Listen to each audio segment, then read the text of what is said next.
Assalamualaikum warahmatullahi wabarakatuh.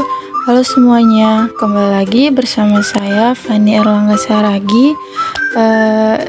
Pembuatan video kali ini saya akan membawakan materi mengenai mekanisme pengolahan mikroorganisme, di mana tujuan dari pembuatan video ini adalah untuk memenuhi tugas proyek individu pada mata kuliah mikrobiologi yang diampu oleh Ibu dosen Miftahul Khairani MPD. Oke, untuk mempersingkat waktu, langsung saja saya akan membahas materi yang pertama. Oke, materi pertama yang akan saya bahas yaitu mengenai pengertian dari mikroorganisme. Nah, mikroorganisme ini juga dikenal sebagai mikroba. Mikroba adalah organisme yang ukurannya sangat kecil sehingga tidak dapat dilihat dengan mata telanjang. Organisme ini hanya bisa diamati melalui alat bantu seperti mikroskop. Mikroorganisme mencakup berbagai jenis organisme, termasuk diantaranya yaitu ada bakteri, virus, jamur, protozoa, dan ganggang mikroskopis. Meskipun sebagian besar mikroorganisme bersifat uniseluler, ada juga yang bersifat multiseluler. Mereka hidup di hampir semua lingkungan, mulai dari tanah, air, udara, hingga lingkungan ekstrim seperti kawah vulkanik dan dasar laut. Istilah mikroorganisme pertama kali diperkenalkan oleh Anthony van Leeuwenhoek pada abad ke-17 ketika ia melihat bakteri menggunakan mikroskop yang ia kembangkan sendiri. Sejak saat itu, penelitian mengenai mikroorganisme terus berkembang pesat, membuka berbagai pengetahuan tentang kehidupan di tingkat mikro yang sebelumnya tidak diketahui. Mikroorganisme tidak hanya memiliki dampak besar pada kesehatan manusia, tetapi juga memainkan peran penting dalam siklus biogeokimia, industri makanan, obat-obatan, dan banyak aspek kehidupan lainnya. Baik, untuk materi selanjutnya yaitu mengenai karakteristik dari mikroorganisme. Nah, mikroorganisme ini memiliki beberapa karakteristik. Yang pertama yaitu ukuran mikroskopis. Sebagian besar mikroorganisme hanya dapat dilihat melalui mikroskop dengan ukuran berkisar dari 0,2 mikrometer hingga beberapa milimeter. Karakteristik yang kedua yaitu kehidupan uniseluler atau multiseluler.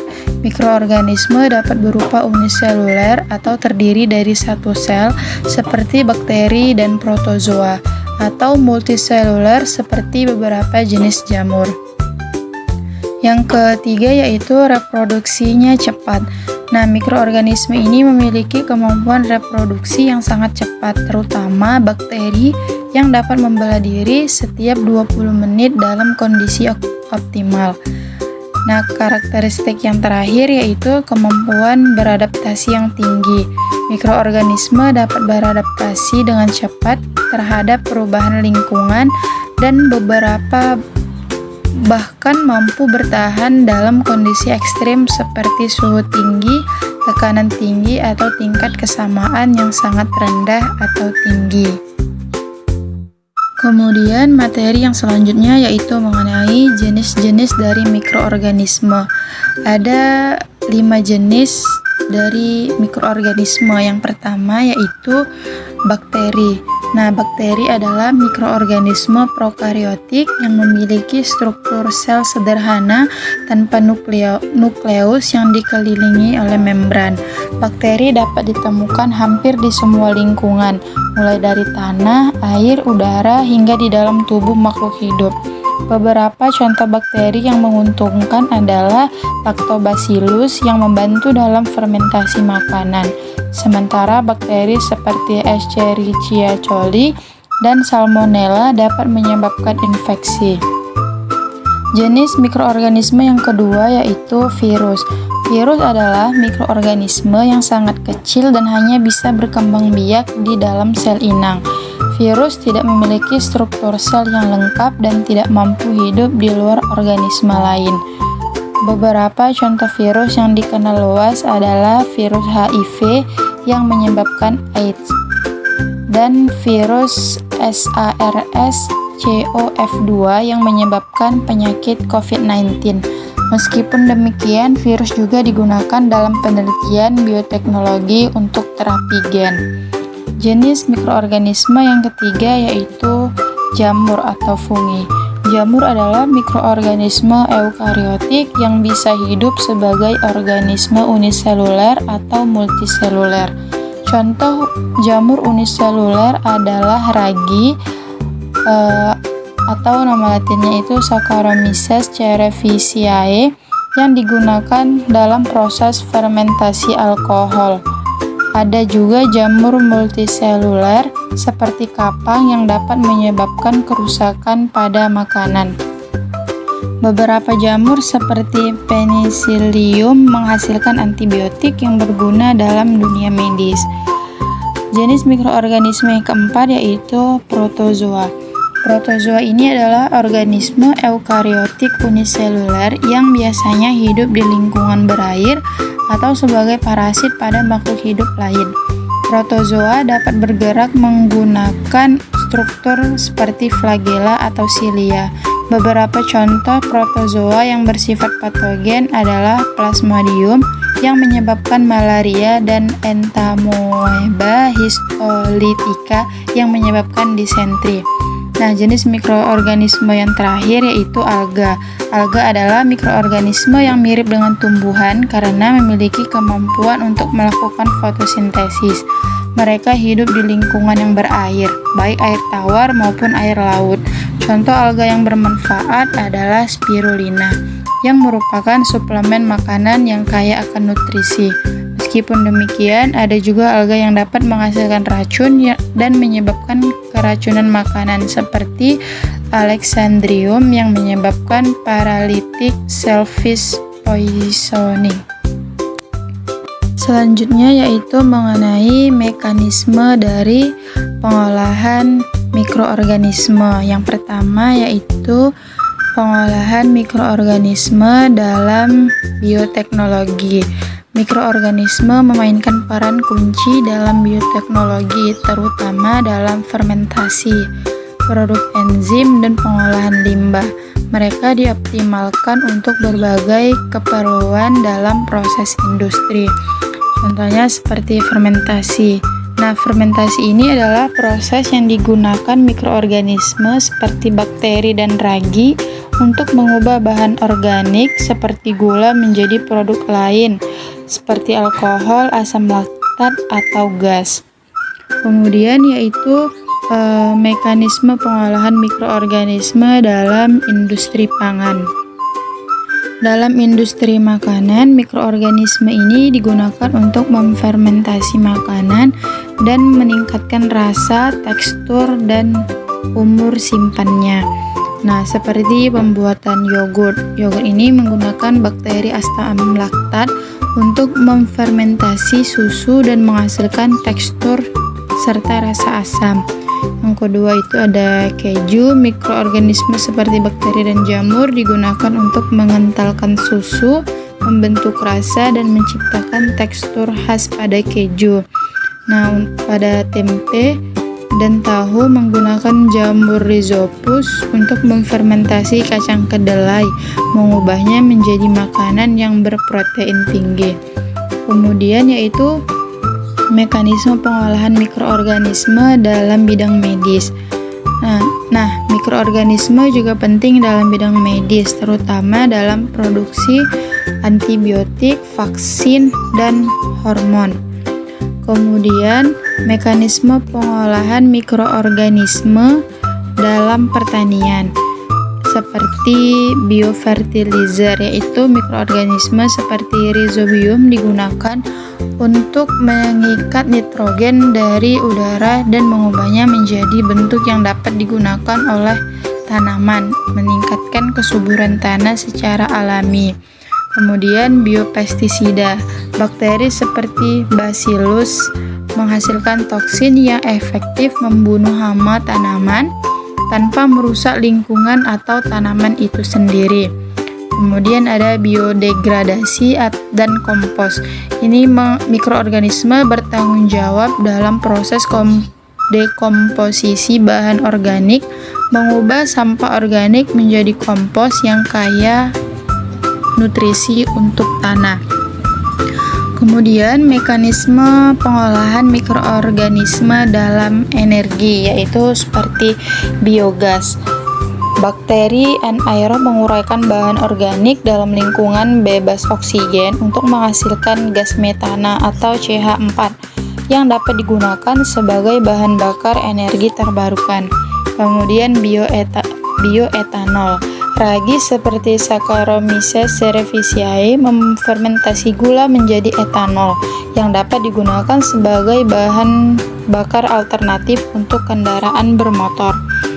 Kemudian ada biodiesel. Mikroba dapat menghasilkan lipid yang dapat diubah menjadi biodiesel melalui proses transesterifikasi menjadi bahan bakar alternatif yang lebih ramah lingkungan. Kemudian mekanisme pengolahan mikroorganisme dalam pengolahan lingkungan.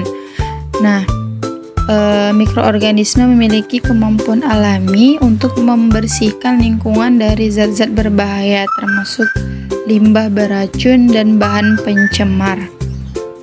Kemudian mekanisme yang terakhir yaitu mekanisme pengolahan mikroorganisme dalam industri farmasi.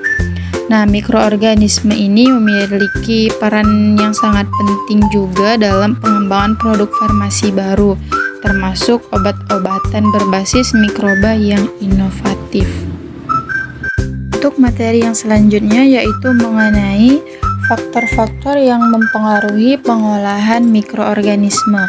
Yang pertama yaitu nutrisi. Ketersediaan sumber nutrisi sangat mempengaruhi pertumbuhan dan aktivitas dari mikroorganisme. Karbon, nitrogen, dan mineral adalah komponen yang penting. Mikroorganisme memerlukan media yang tepat untuk berkembang dengan baik. Faktor yang kedua yaitu lingkungan fisik. Suhu, pH, dan kelembaban adalah faktor kritis. Setiap mikroorganisme memiliki rentang suhu dan pH yang optimal. Misalnya bakteri termofilik tumbuh baik pada suhu tinggi, sedangkan fungi dapat berkembang dengan pH asam. Faktor yang ketiga yaitu kondisi aerob dan anaerob.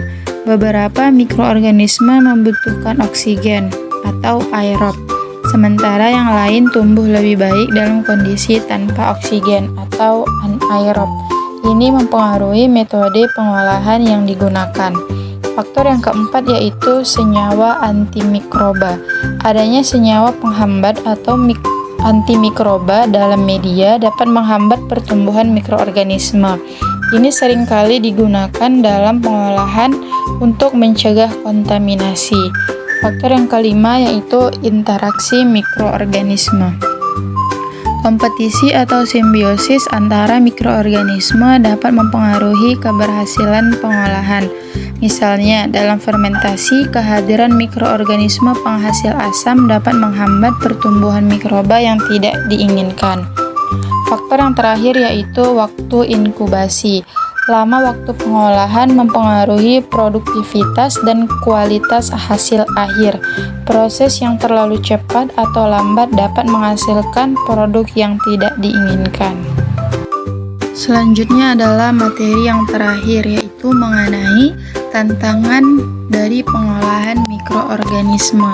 Tantangan yang pertama yaitu pemantauan yang ketat. Nah, proses pengolahan dengan mikroorganisme ini membutuhkan pemantauan yang cermat terhadap kondisi lingkungan seperti pH, suhu, kelembaban, dan ketersediaan nutrisi agar mikroorganisme bisa berfungsi dengan optimal. Tantangan yang kedua yaitu kontaminasi. Salah satu tantangan besar adalah resiko kontaminasi oleh mikroorganisme patogen atau mikroorganisme yang tidak diinginkan. Di industri makanan, misalnya, kontaminasi dapat menimbulkan masalah kesehatan.